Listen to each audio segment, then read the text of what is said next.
السلام علیکم، میں پروفیسر خالد عمر ایک نئی کہاوت کے ساتھ آپ کی خدمت میں حاضر ہوں۔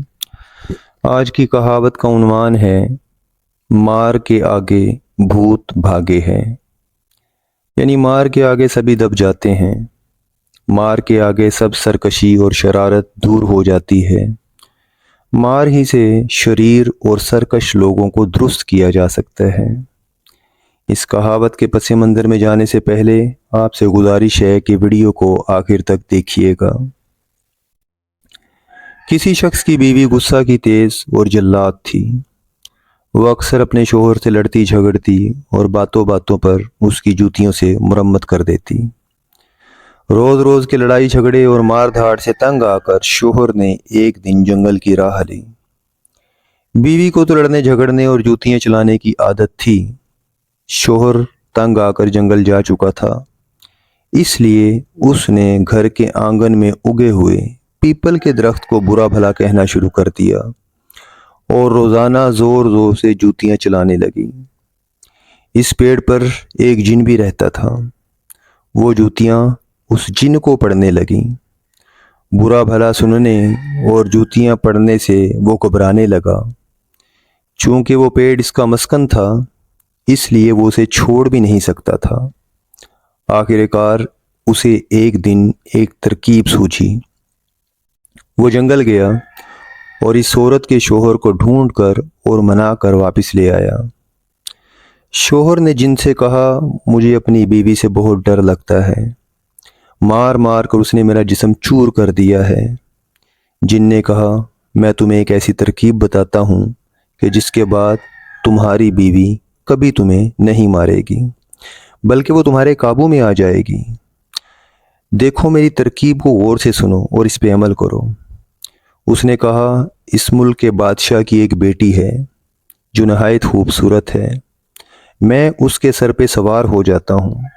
اس ملک کے بڑے بڑے ملا، سیانے اور ہوشیار ناکام ہو جائیں گے تو تم جن اتارنے کا دعویٰ کر دینا۔ تم جیسے ہی جھوٹ موٹ جھاڑ پھونک کرو گے، میں ویسے ہی وزیر کی بیٹی کا پیچھا چھوڑ دوں گا۔ اس طرح تمام ملک میں تمہاری شہرت ہو جائے گی، بادشاہ کے دربار میں تمہاری عزت بڑھ جائے گی اور تمام لوگ ادب کے ساتھ تمہارے ساتھ پیش آئیں گے، اور سب سے بڑھ کے کہ تمہاری بیوی بھی تم سے ڈرنے لگے گی۔ چنانچہ ایسے ہی ہوا۔ وہ جن بادشاہ کی بیٹی کے سر پہ سوار ہو گیا۔ اس شخص نے جن کی ترکیب پر عمل کیا۔ وزیر بادشاہ کی بیٹی اچھی ہو گئی۔ بادشاہ نے اسے انعام و اکرام سے نوازا۔ اب کیا تھا، اس کی بیوی بھی اس سے دب کر رہنے لگی اور وہ ہنسی خوشی اپنی زندگی بسر کرنے لگا۔ ادھر جن بھی آرام سے پیپل کے درخت پہ رہنے لگا۔ کچھ دنوں کے بعد جنوں کے بادشاہ کے حکم پر پیپل کا وہی جن شہزادی کے سر پہ سوار ہو گیا۔